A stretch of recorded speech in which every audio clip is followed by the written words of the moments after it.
Tickle, tickle, tickle. It works. Tickle. Jack. This is a protein drink, by the way. Get your amino acids. I'm getting my acids, Amino that's right. acids. I don't know if they're amino, but they're definitely acid. Hi, welcome back to Storyhive On Location, Kelowna. I'm Robb O'Day, and we are live in Kelowna with another episode brought to you by TELUS Storyhive.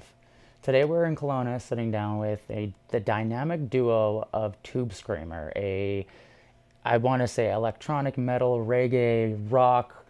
There is no word or genre that can really describe who they are. How are you guys doing? Nice. Very good. You might want to talk in the mic a little bit. Just Stoked to be here, guys. Yeah, thanks for having us. I'm Felipe. thanks for having me. And, And this one goes by Chris. yes.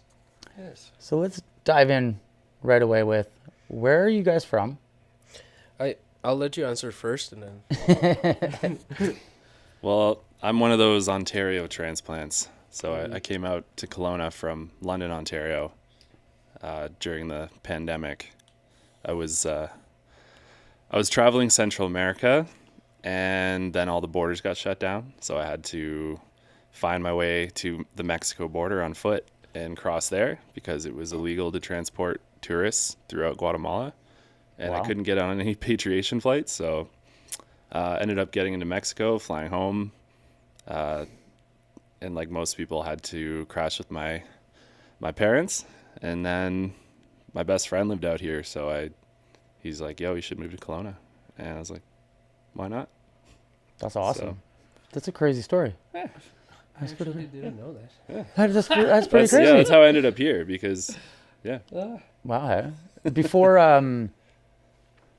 Before moving to Kelowna, how were you involved in the music scene in Ontario? So in Ontario, I played in like a bunch of bands. Like my best friend that lives out here, we've always done music since we were like 12. So we've been playing together. He's a guitarist. We've had projects like Sixth Century, and yeah, just playing in kind of local bands out there, and playing in like the university jazz band. Like I had a whole jazz stint.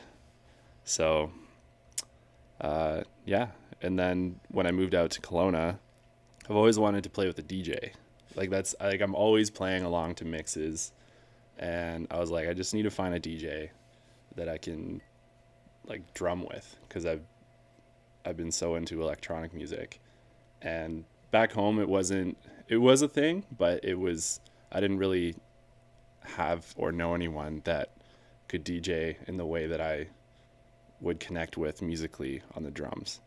So when I came out here and started trying to find some raves, like trying to find some electronic music, and then the first show I found was through Vibes Familia and Felipe, and that's the first time we met, was me just coming out to the Vibes shows. And eventually, I think it took us a few years to finally like figure out, okay, like I'm looking for a DJ and this guy was looking for a drummer. So we're just like, oh, like, okay, finally. We like, kissed. why did, yeah. Like, why did this take so long? Like, let's jam. Yeah. And then he had his EP release party coming up, and he's like, yeah, like I would love to have some live drums for that. So we just started playing together in his old garage. And I remember like after our first jam, he was like, oh my God, like, yes, finally, like I found a drummer. And he hands me one of those old Tube Screamer hoodies. Yeah. And he's like, yeah, welcome to the band. And that was almost 3 years ago now. Yeah. Wow. So that's where I'm from. That's wicked. That's a cool story. And Felipe.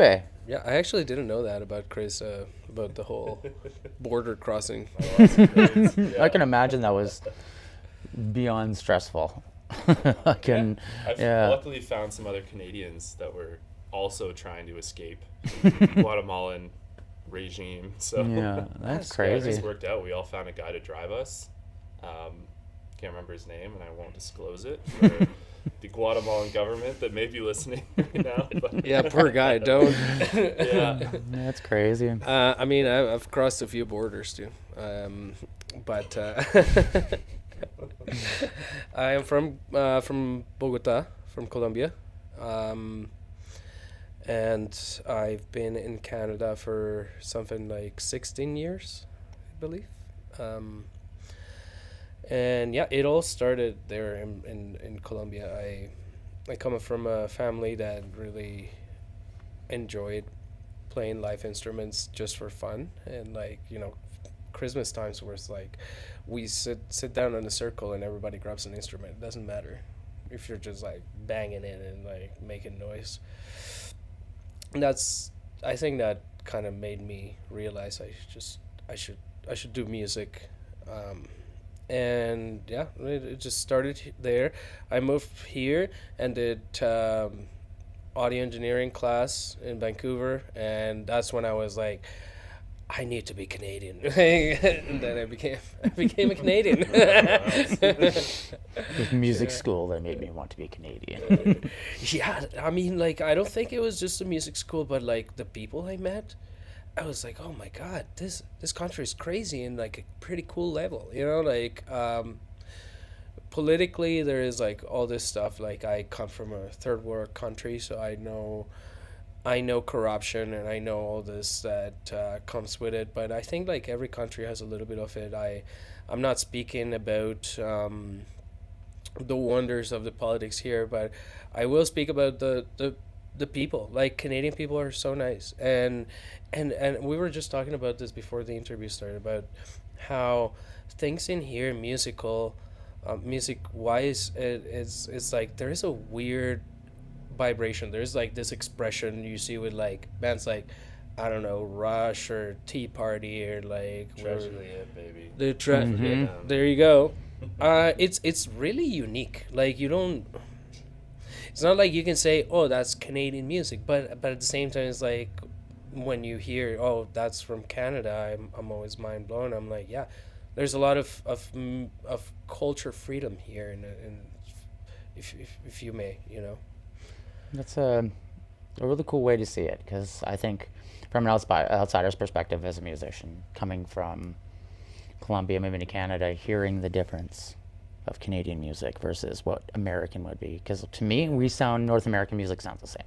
Yeah. Like, you can tell a band is Canadian through some elements, but I find that really powerful to hear that, like, there is a sound that is Canadian. I actually, you know, if I can recall, I think before I moved here, I was hearing, I believe the band's called, oh my god, is it The Used? I believe, it's Canadian. I'll recall it in another time. But I was like, I heard it, and I was like, before coming to Canada, and then after I came to Canada, I was like, oh my god, like, oh, The Refused, I think that's what it's called. And I was like, oh yes, of course, this comes from Canadian culture. It's just so unique and so weird, and I think that I fell in love with weird music here.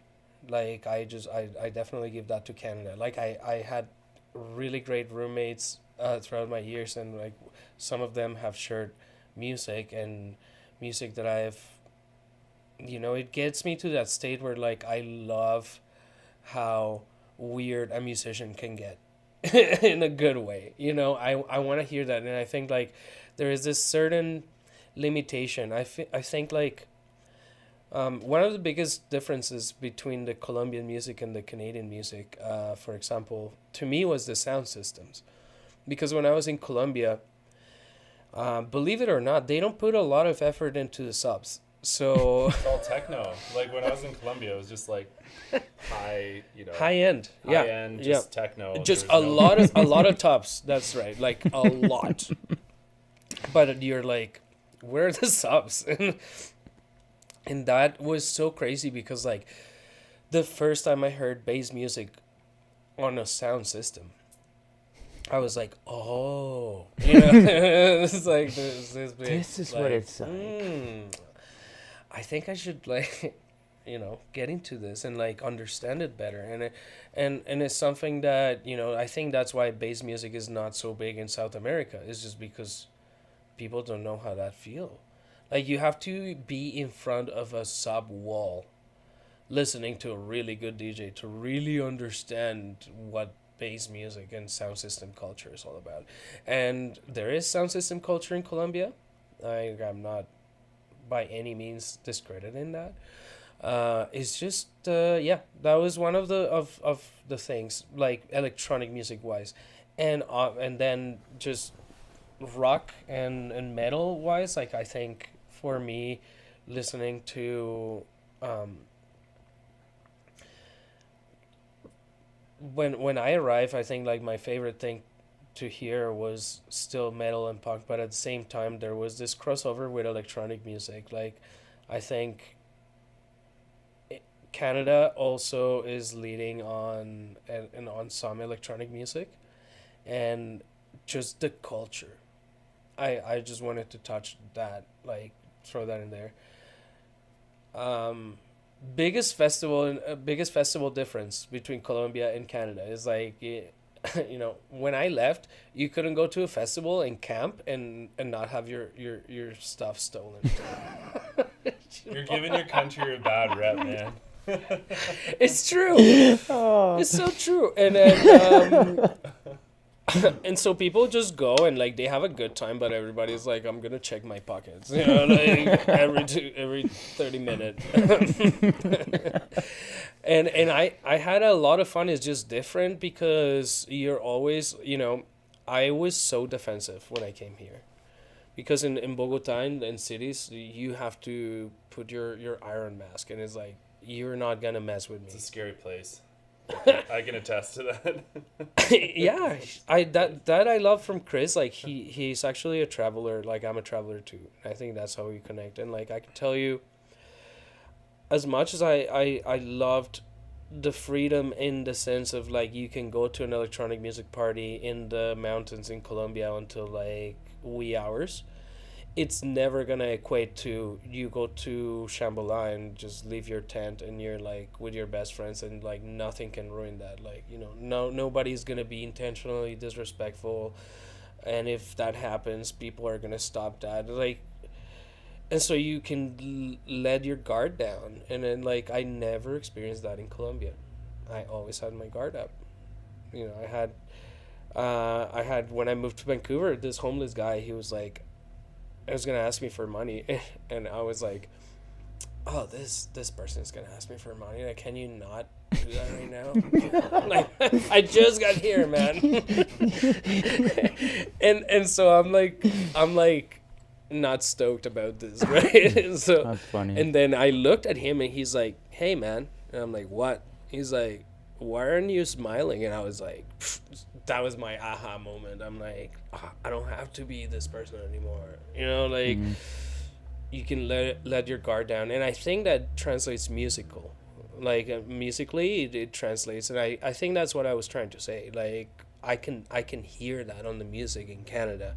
When you hear something that blows your mind and is Canadian, like Godspeed Black Emperor, or like Engine de Poitrine, the band that I was showing you guys earlier, you hear that and you're like, oh my God, like you need some kind of mental craziness and less barriers for that to be able to happen. I think it's the snow.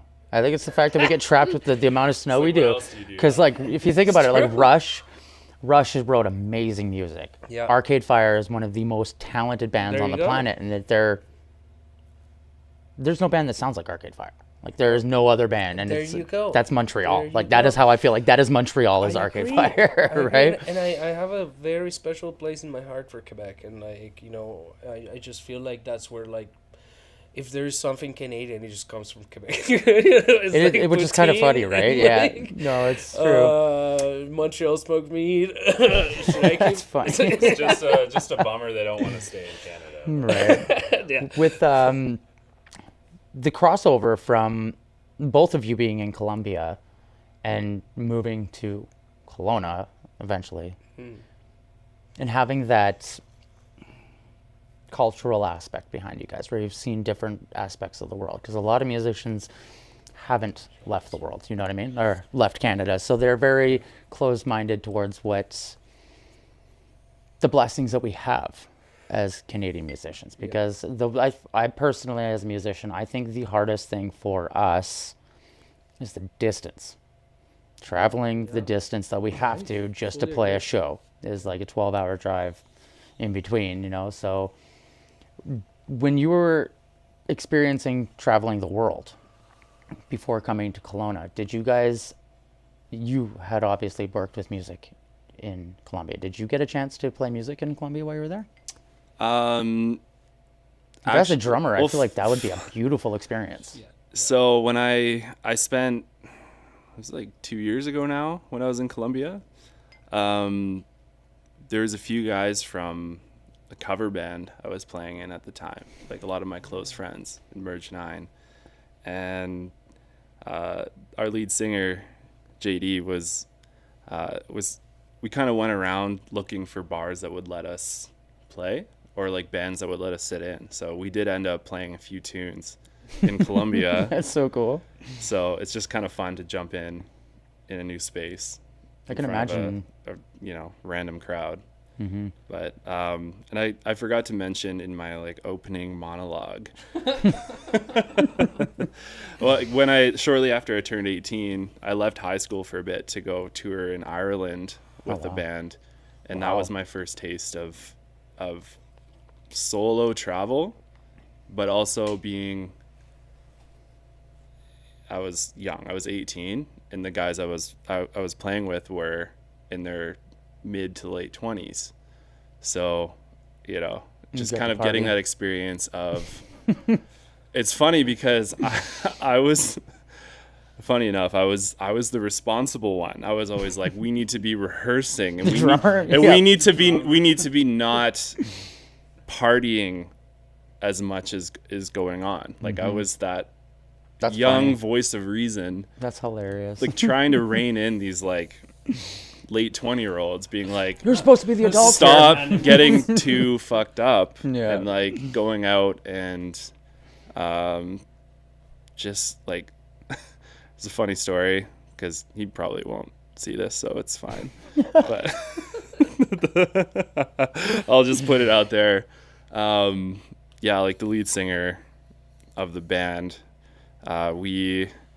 I just turned 18, so I hadn't had that like clubbing experience. So I was like, I want to go out to a club, experience a club in Ireland.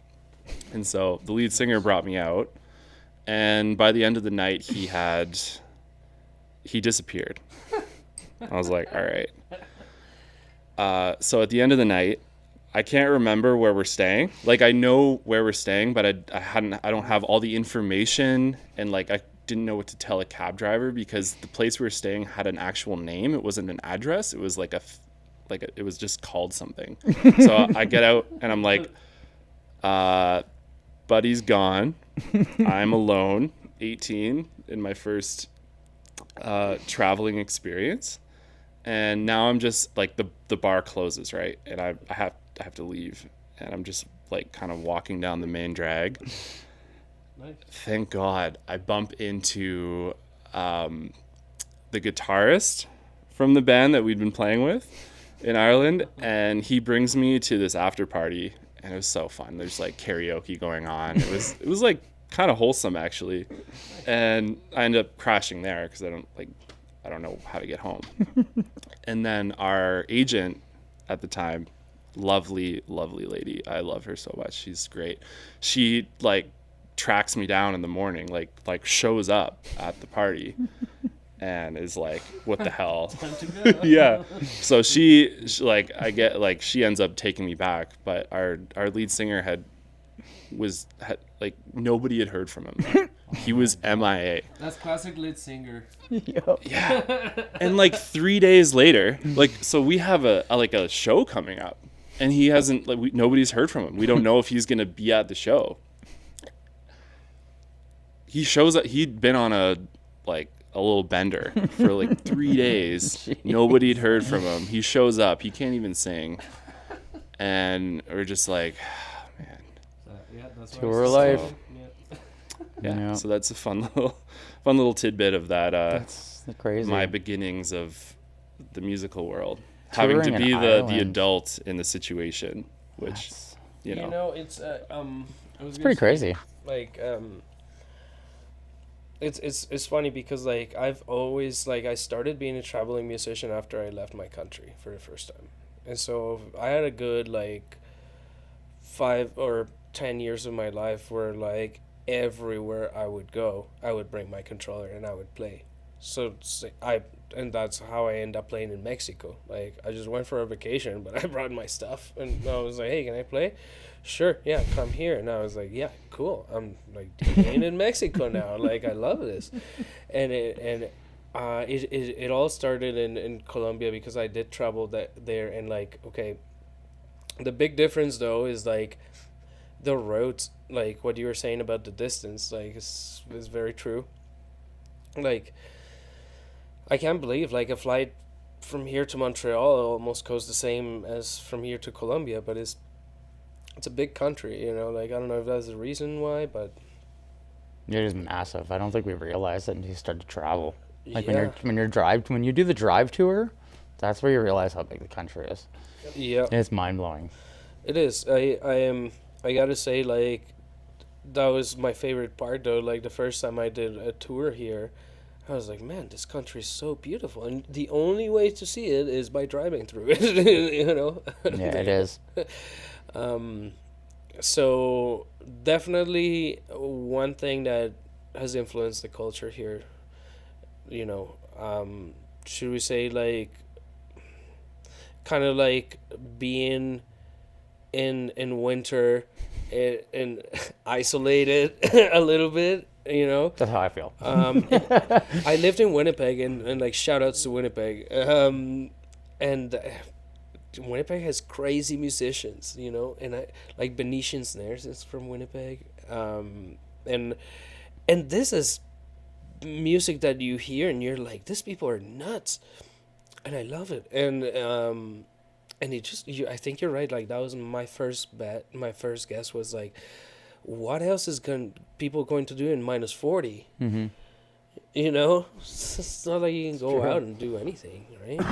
So, but you know, I think generally, I guess like there are cities in U.S. that have like New York probably gets pretty cold too, I guess, but you definitely have places where there is no winter. For example, it's like there is, but it's like very mild.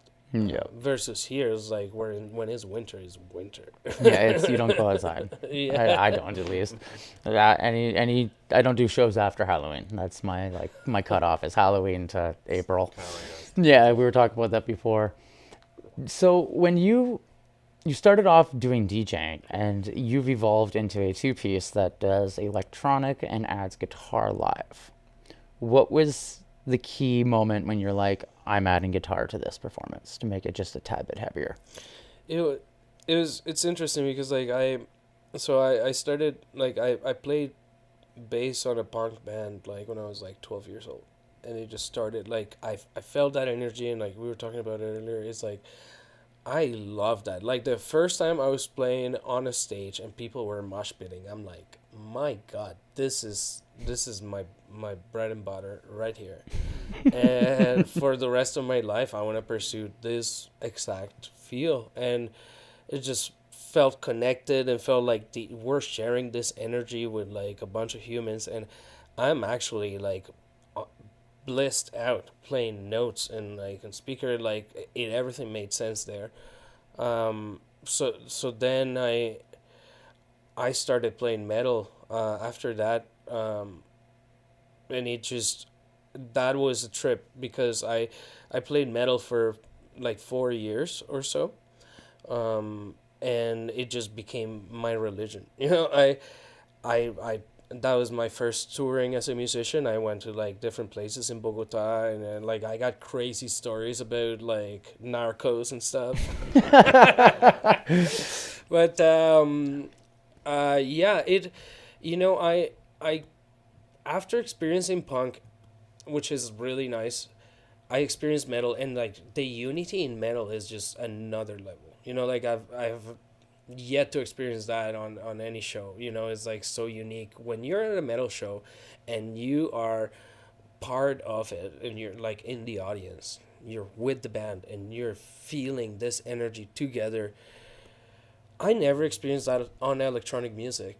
You know, I now was DJing, and I DJ, and like, don't get me wrong, I love DJing, I love electronic music. I would just play that, and I'm like, there was something missing. There was always something missing. I just didn't get that, and I think part of it, like thinking about it right now, it was mainly the fact that like I don't think I was doing much, but like playing a track, and like the music is so powerful, but like when you're actually like, there's something about giving as a vessel, right? You're like, you're a vocalist, or you're a drummer, or you're some, you actually have to push yourself to be on time, to remember stuff, like not just for the next minute. You're every single second you're there, you know. Yeah. Like as a DJ, you get your moments when you're like, okay, take a breather. Like you're in a band, you don't get a breather. Like that's the hour you're there, you're like entirely there. And not to say that, like, you know, I think there is another level of DJing. If I was a scratch DJ, maybe like DJ Thistle, Yeah. shoutouts. You know, man keeps busy, right? Like he's playing vinyl, he's like scratching, he's doing all these things. It's like you can actually be very intrinsic about your DJing, but I just felt it just wasn't like, there is, doing a scratch never will feel the same as like playing a chug in my guitar. Or the feeling of like the vibration through your arm when you like hit an acoustic drum kit. Like it just, it's like just every hit you make just vibrates through your body. Yeah, same. It's in our essence. Yeah, it's like a playing a track, like you're feeling it, but when you're like actually commanding your time of like your emotions and how your brain is working every single second, like I think there is a something in there that releases so much endorphin, or there's something in my brain. I'm so blissed out at that time, and I started DJing, and I'm like, yeah, this is cool. And like we were talking about it, like DJing is way cheaper, right? It is. So you know, that's what I was saying. Like I would go to Mexico. I'm not gonna bring my guitar, but I'll bring my DJ controller. And to me, that's a way like that the connection is still there. That's why I still love electronic music. It's because I can play you a DJ set of really bad music, or I can play you a set where I'm like completely loving every song, and there is something to it. You know, you change the mood of the room, change the mood, the vibe of everybody.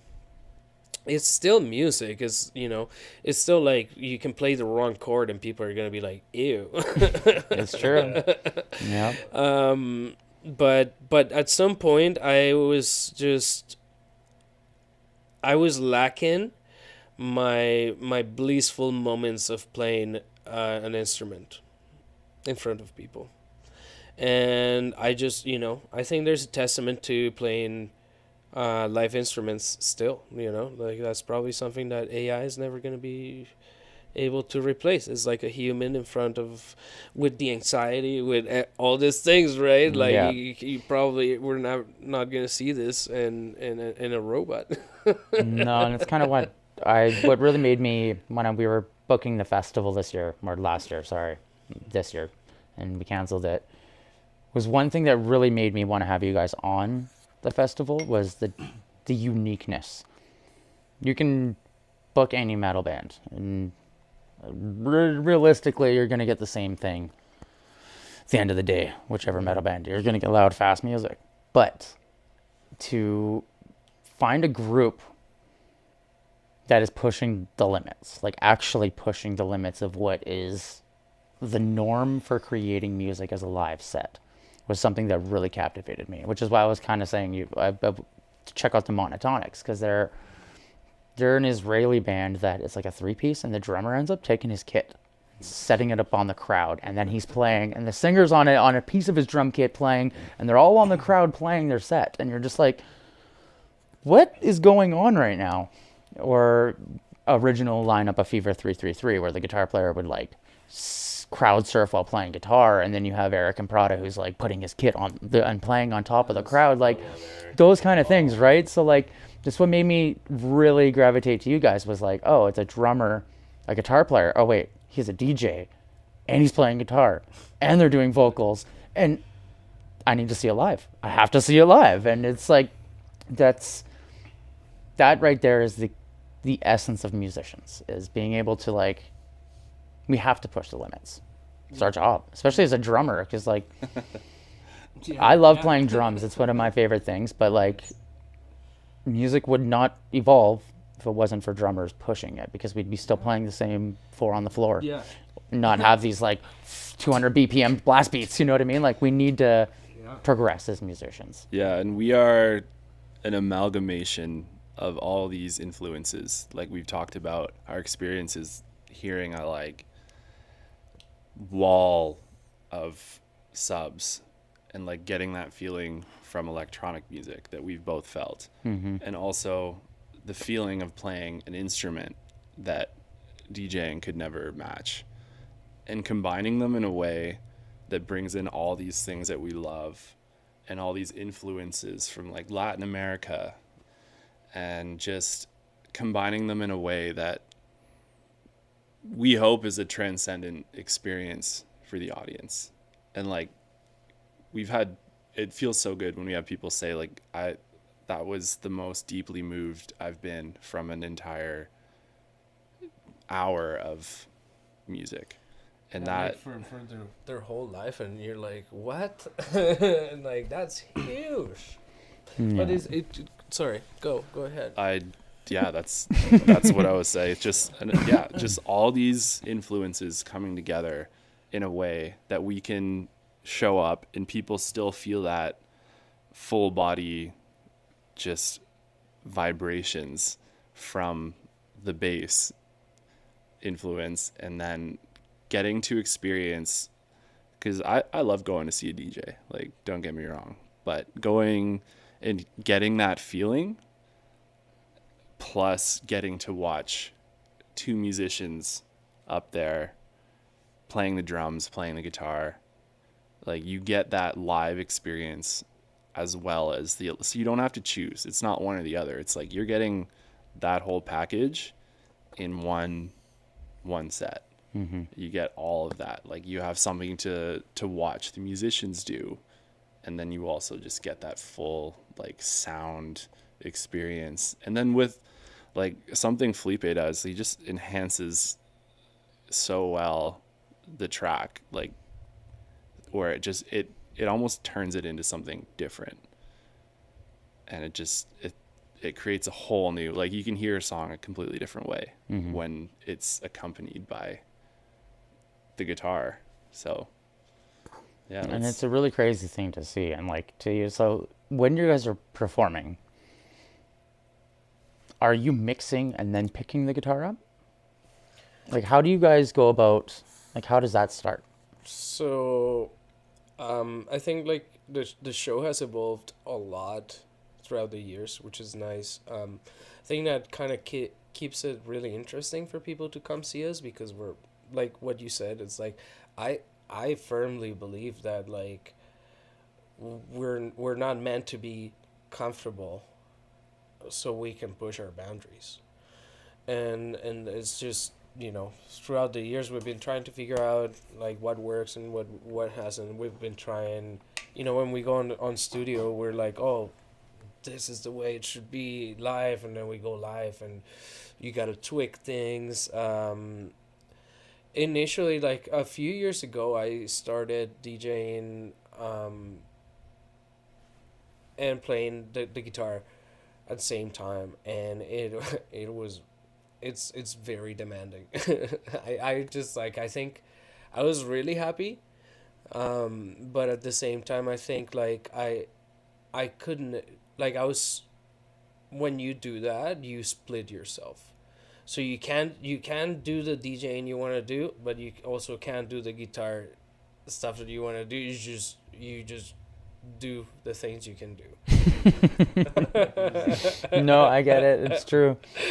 So, and then it was just like, I was on it. Like, I think we played Wicked Woods for a few years, and like couple years that we were testing setups. It was just like, this is our setup, and then the next year we're like, no, that's not the setup.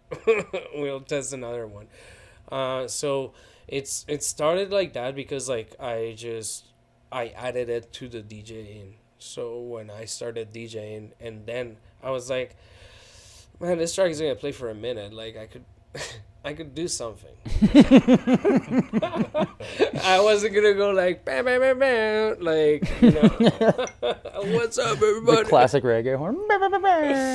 Yeah. So I definitely feel like it's a good thing for musicians and for artists to feel like they have the responsibility to push it. I think we have to. I think especially if we want to create something that's going to last, because if you're just doing the same thing that everybody else is doing, you're just doing the same thing that anyone else is doing. And like that's a whole other conversation, because like we've talked about this with Chris about like nowadays you can just sit down and tell AI, hey, I want a punk song that sounds like Yep. Lady Gaga that speaks about capitalism. All right, and then you get a dope 30 song. seconds, yeah. 30 seconds later, you got it, yeah. You literally got it. So like we are competing against that, Yeah. and it's hard to talk about it as a competition. But like at the end of the day, for us, it just kind of felt very natural that we actually have a spot to that we don't need to fight for a spot is what I'm saying, because like we actually realize that like live music is just it's a commodity now.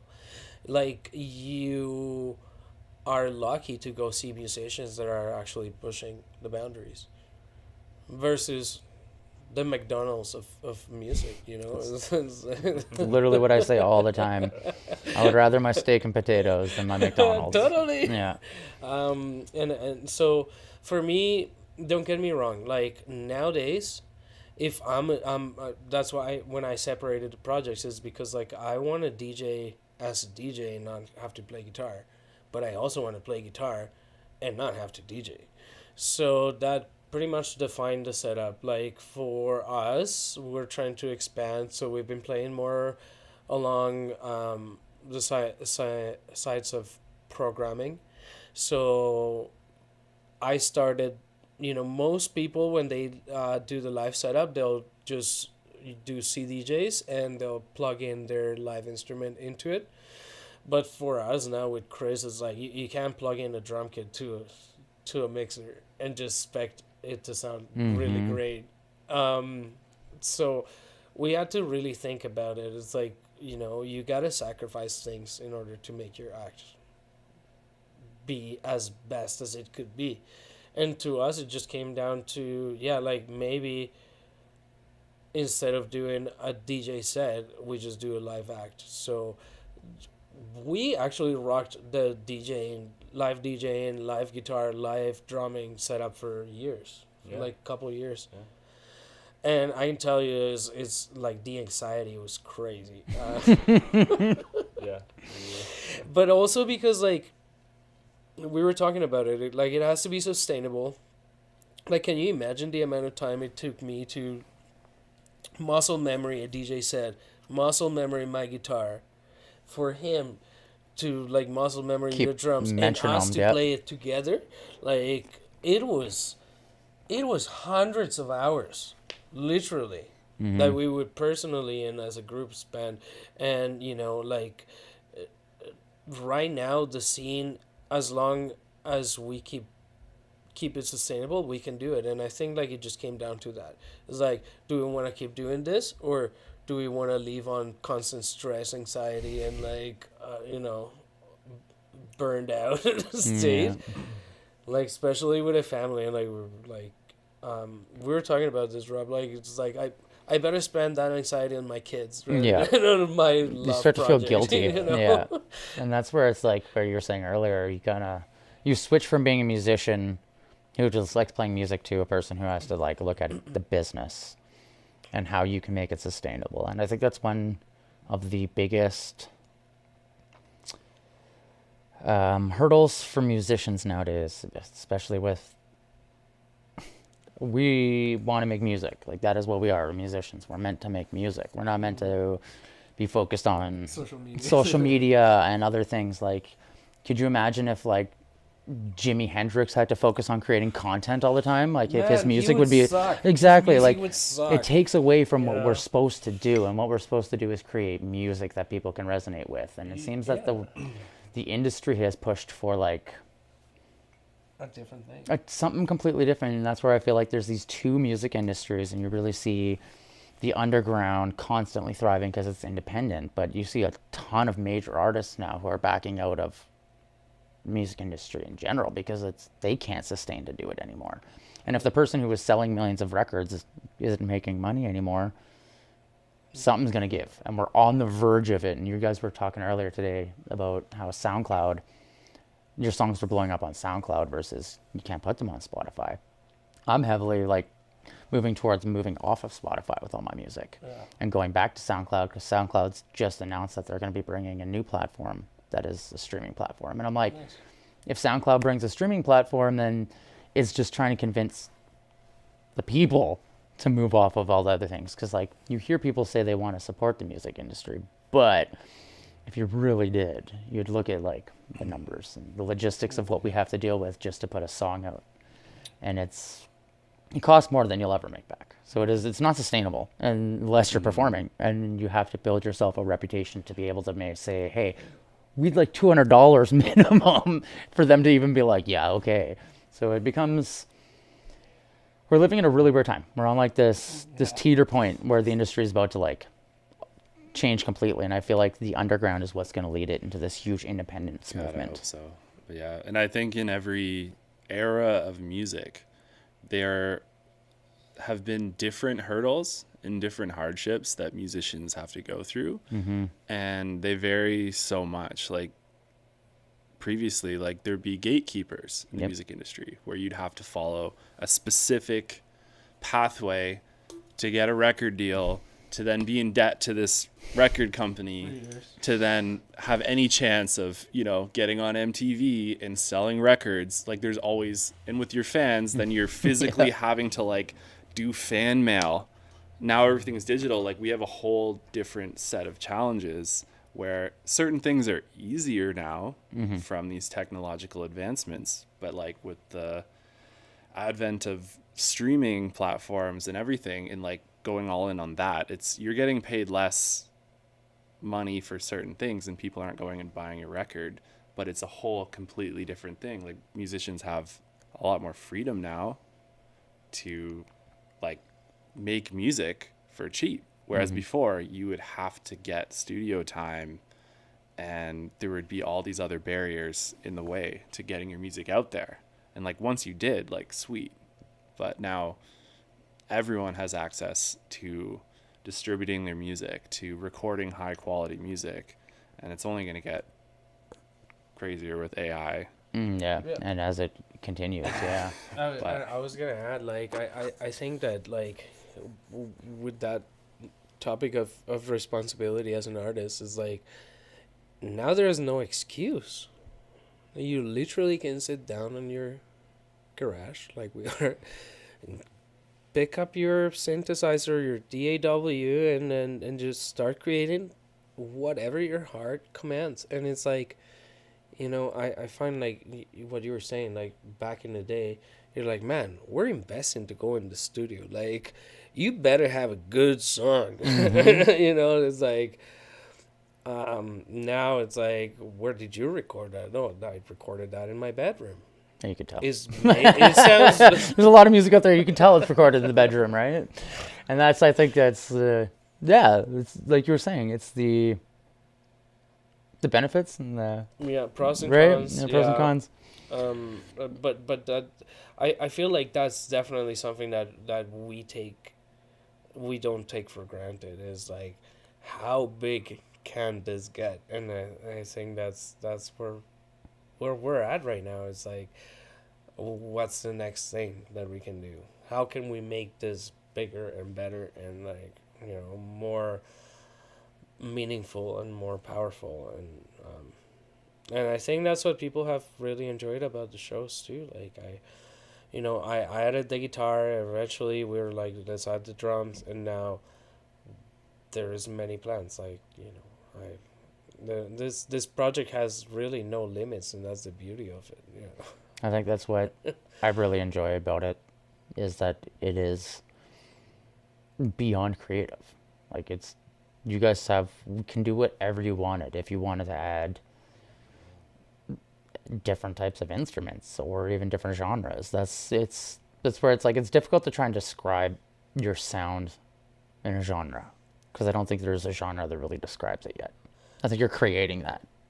Yeah, it's awesome because it's like part of being the electronic music part is like you gotta fight your way through the electronic music hierarchy or whatever. The millions of genres that there are, yeah. And then I feel like once you're there and you've made a few electronic music tunes, if you're trying to make like a live music project, then you're at this kind of, the way I see it is like you're at this, it's not a limbo, but it's like it's the opposite of the limbo, where it's just like infinite expansion. Mm-hmm. You're at this level where it's just like literally there is nothing stopping you to do whatever you want. And like that's such an amazing place to be, because like for years it's like, no, you're a punk band, like, why are you gonna do a ballad? It's true. That's It just doesn't make sense. And then you're a metal band. It's like, and you're like, well, why are you making a disco song right now? Like that didn't equate for years. It was their biggest seller, let's be real. Yeah, exactly. Kiss. Get back to the disco. Yeah, I know. Yeah. And so like what we were saying before is like the music industry changes right now. Like you were saying, like, when is this gonna happen? Like, no, it already happened. Like the music industry is like as fast as AI, I guess. Yeah. It's a constant evolution, and I think that's what the hardest thing for us facing. Like, it's not even learning our instruments anymore. It's like, how do you get your foot in the door? Because if you want to write music, you can write music all you want, but if you want to, like, I want to do this as a career, that is the hardest thing to get into, because it's not just putting your music out anymore. It's like you have to create a brand before you even know what your brand is. How are you supposed to do that? Like, you're just learning how to define your sound, and you're like, oh, I've got to create this whole branding aspect and marketing and videos, and that's takes away. That's such an awesome point. Like, we have gone through so much kind of projects, I guess we call it, and it's like first thing is like, okay, yeah, you have an awesome song, you have an awesome set, whatever. You can't just go do the thing as a, just go blind and just perform to whoever and get as whatever you can and do it whatever way you can. It's like, it has to be so intentional, right? And I feel like that really sets the difference between what is happening. Like, a lot of people get discouraged because they're like, well, anybody can write a song now. It's like, yeah, but not anybody can write a good song. Mm-hmm.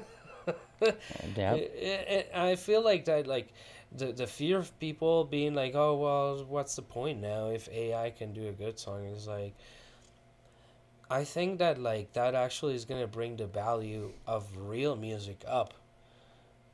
I was just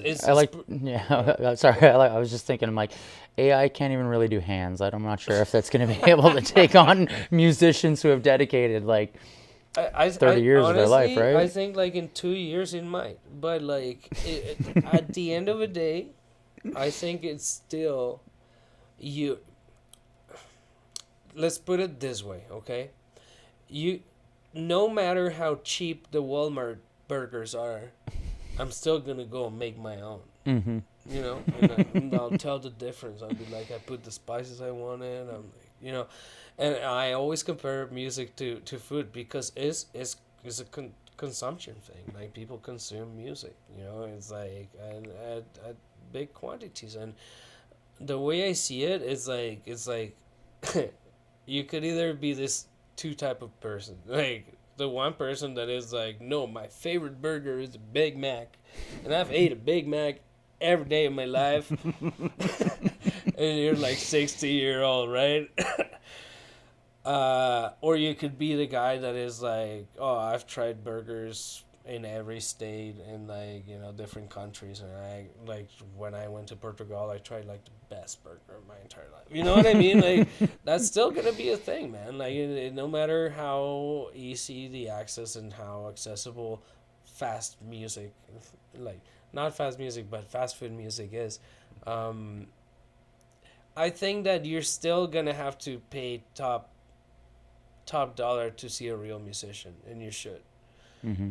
because you could load in your Spotify playlist and just drive and not care who you're listening to because it's probably a bunch of AI artists,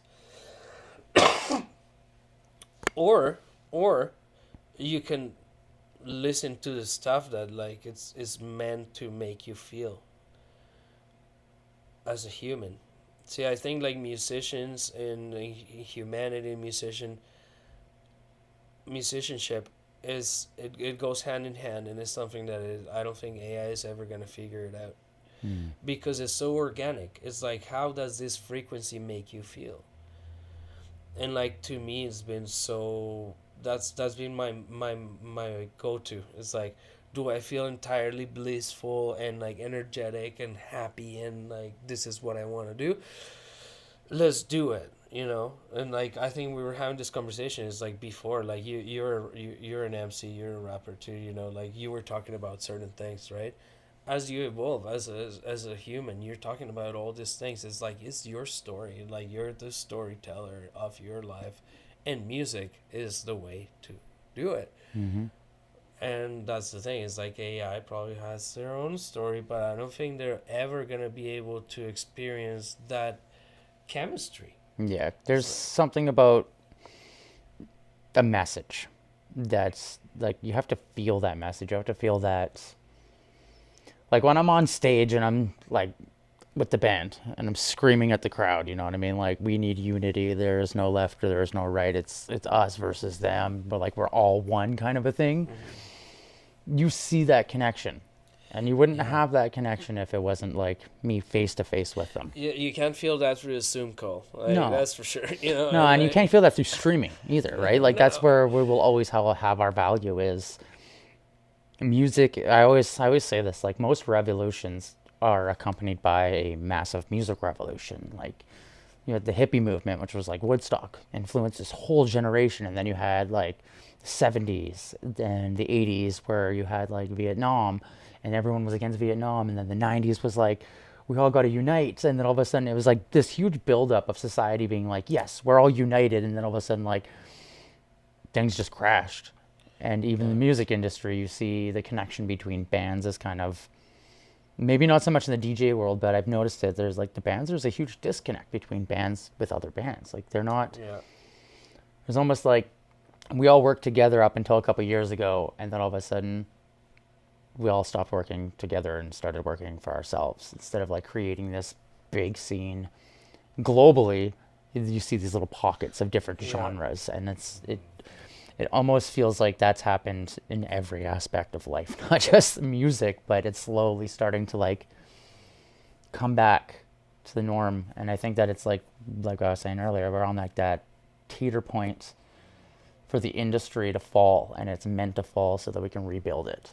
Yeah, and I honestly think like that's a great way to put it, and I do feel like the music does need that like reboot point in life. It's like, I don't know, you're talking about Woodstock, and it's like I bet people were like, oh man, like, you know, I don't know, the record labels are crapping it out for us, and music sucks now, blah, blah, blah.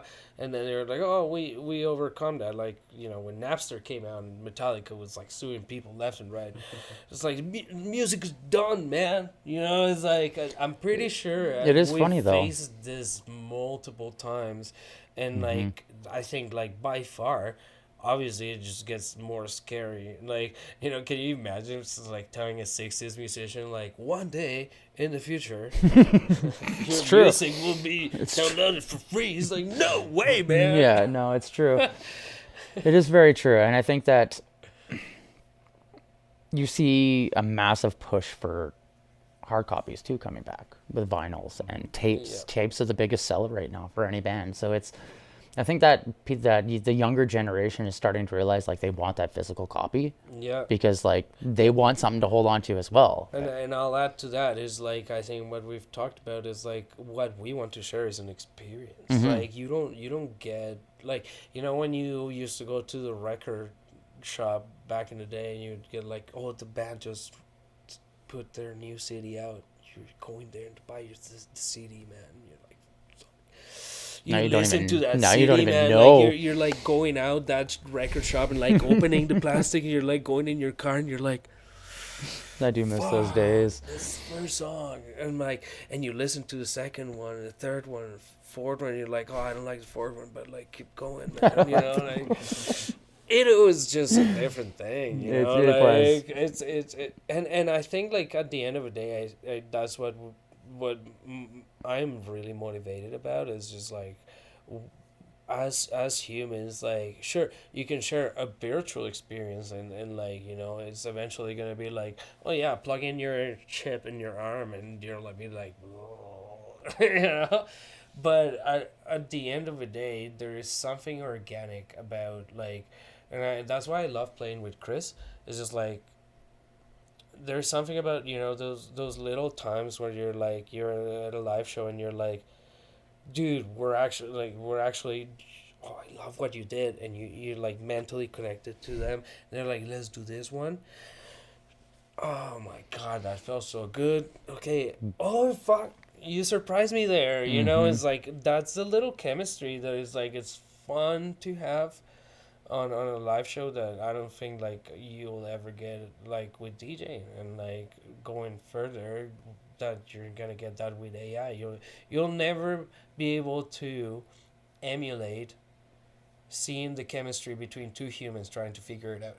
No, and that's one thing we often talk about on the show is like there's a couple like reoccurring themes that I find talking to people that seem to always come up, and one of them is that musicians are telepathical.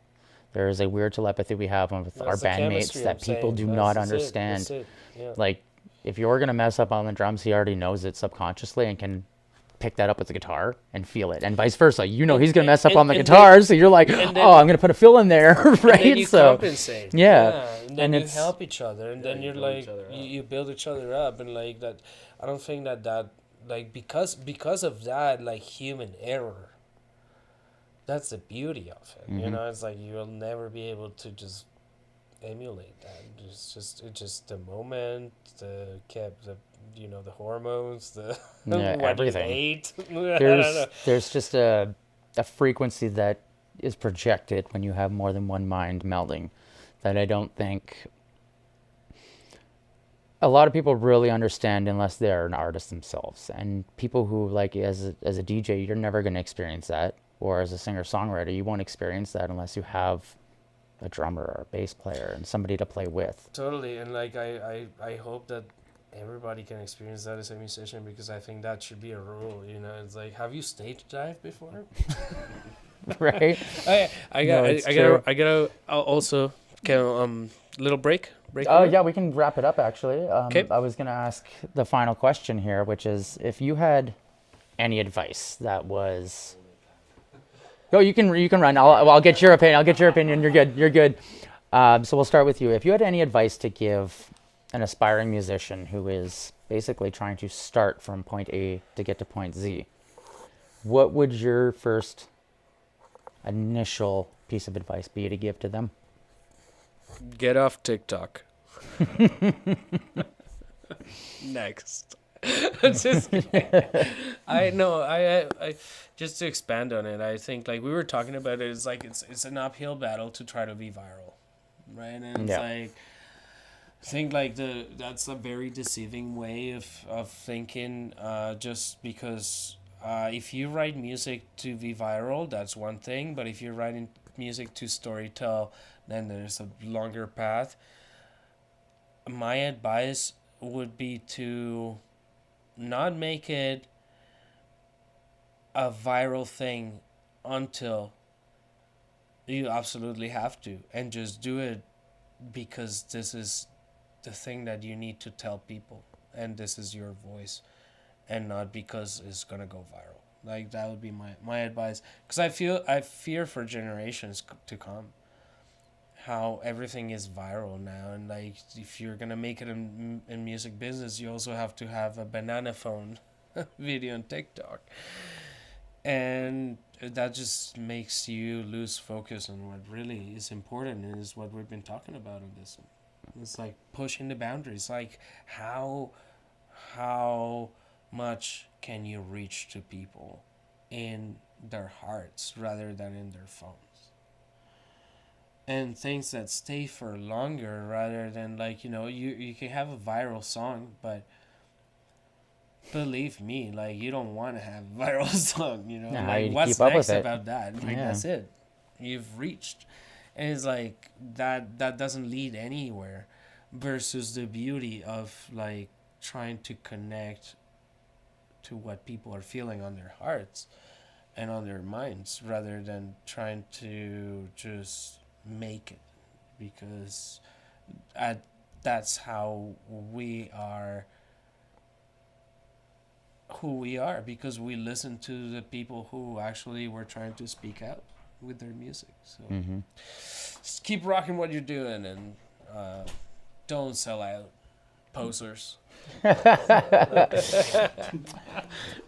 And for you, the same question.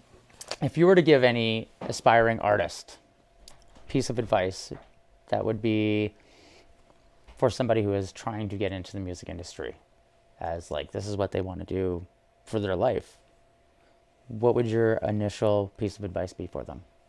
I'd say step one, like do not skip the community building process. Like go out to shows, meet other musicians in your scene, build those connections, because that will take you, at least in the initial part of your journey, that will take you further than anything else. Like people that just want to, make music in their bedroom and just promote it from there. Like you can get places, but you really need to build that foundation within your community with other artists and collaborating with other artists, because that's one of the fastest ways you can grow your project is collaborative releases, like split releases.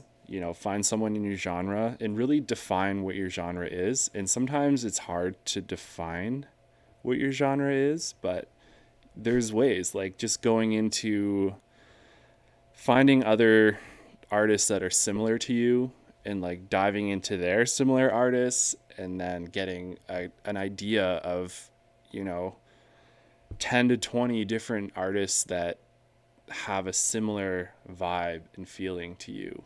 And that's the way, like with even building a social media account, like just being able to know exactly who is going to be listening to your music and going from there. So that's like step one, starting a music project, is do not skip that process.